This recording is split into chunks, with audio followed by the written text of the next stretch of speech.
Breaking చూస్తున్నాం. యూపీలోని ప్రయాగ్రాజ్ లో కోల్డ్ స్టోరేజ్ భవనం కూలి 4 మృతి చెందినట్టు తెలుస్తోంది. మరో 17 మందిని శిథిలాల నుంచి రెస్క్యూ సిబ్బంది రక్షించారు. ఇక మరికొందరు శిథిలాల కింద చిక్కుకున్నట్లు పోలీసులు భావిస్తున్నారు. అయితే ప్రమాదంపై దిగ్భ్రాంతి వ్యక్తం చేశారు ప్రధాని మోదీ. ఎక్స్ గ్రేషియా ప్రకటించారు. మృతుల కుటుంబాలకు ఒక్కొక్కరికి దాదాపు 2 లక్షలు, గాయపడిన వారికి ఒక్కొక్కరికి కూడా 50,000 చొప్పున ఆర్థిక సాయం అందించనున్నట్లు కూడా తెలిపారు.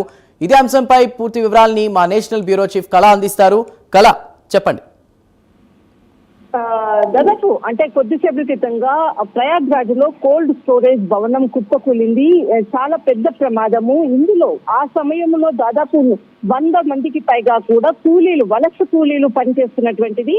ఒక్కసారిగా కూడా భవనం కుప్పకూలి పెద్ద భారీ శబ్దం రావడంతో చుట్టుపక్కల ఉండే వాళ్ళందరూ కూడా ఆ పరిసర ప్రాంతాలకు చేరుకోవడం జరిగింది. ఆ సమయంలో దాదాపు అంటే కొంతమంది వలస కూలీలు 100 మందికి పైగా ఉన్నటువంటి వాళ్ళు కొంతమంది విశ్రాంతి తీసుకుంటున్నారు. మరికొంతమంది అంటే వాళ్ళు భోజనం చేసేటటువంటి సమయము మధ్యాహ్నం 2 గంటల సమయంలో ఈ భారీ భవనం కుప్పకూలినటువంటి ఘటన చోటు చేసుకుంది.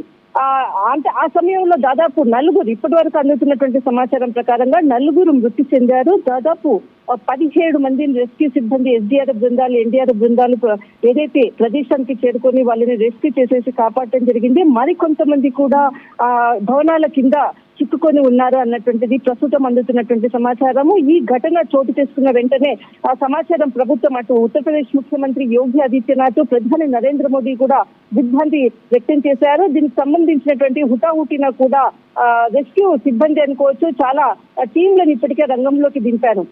ఇప్పటికి వరకు అందుతున్నటువంటి సమాచారం ప్రకారంగా దాదాపు 100 మందికి పైగా ఉండేటటువంటి వలస కూలీలు, వీరందరూ కూడా బీహార్, ఉత్తరప్రదేశ్ కి సంబంధించిన వారు.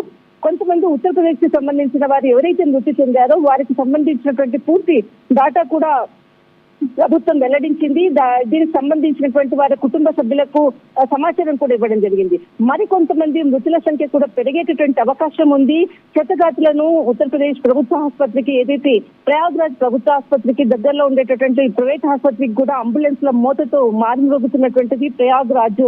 ఇక్కడ అంటే దీనికి సంబంధించినటువంటి దాదాపు 27 సంవత్సరాల అతి పురాతనమైనటువంటి ఇది కోల్డ్ స్టోరేజ్ కు సంబంధించినటువంటి భవనము. ఇది సమాజ్వాదీ పార్టీకి సంబంధించినటువంటిది. అహ్మద్ ఒక సీనియర్ పొలిటికల్ లీడరు. దాదాపు ఇతనికి 3 కోల్డ్ స్టోరేజ్ బిల్డింగ్స్ ఉన్నాయి. అందులో అతి పురాతనమైనటువంటిది ఈ భవనం బిల్డింగ్.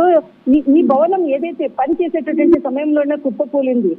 దీనికి సంబంధించినటువంటిది వీరిని ఎవరైతే సమాజ్వాదీ పార్టీకి సంబంధించినటువంటి నేత ఎవరైతే అహ్మద్ ఉన్నారో, పోలీసులు వారి కుటుంబ సభ్యులు అందరూ కలిసి బిజినెస్ వ్యాపారం చేస్తున్నారు. వారిని పోలీసులు కూడా ఆధీనంలో తీసుకున్నారు.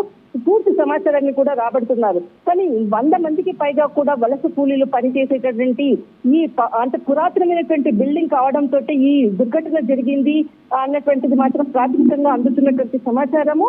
మరి ఇలాంటి బిల్డింగ్స్ 3 ఉన్నాయి. అందులో కూడా కొంత మంది అక్కడ కూడా పనిచేస్తున్నారు. హుటాహుటిన అక్కడ పనిచేసేటువంటి వాళ్ళని కూడా అక్కడి నుంచి తరలించేటటువంటి ప్రయత్నం చేస్తున్నారు. ప్రస్తుతం మాత్రము కొంత క్షతగాతుల సంఖ్య పెరిగేటటువంటి అవకాశం ఉంది. చెందు రైట్ కళ, థ్యాంక్ యూ.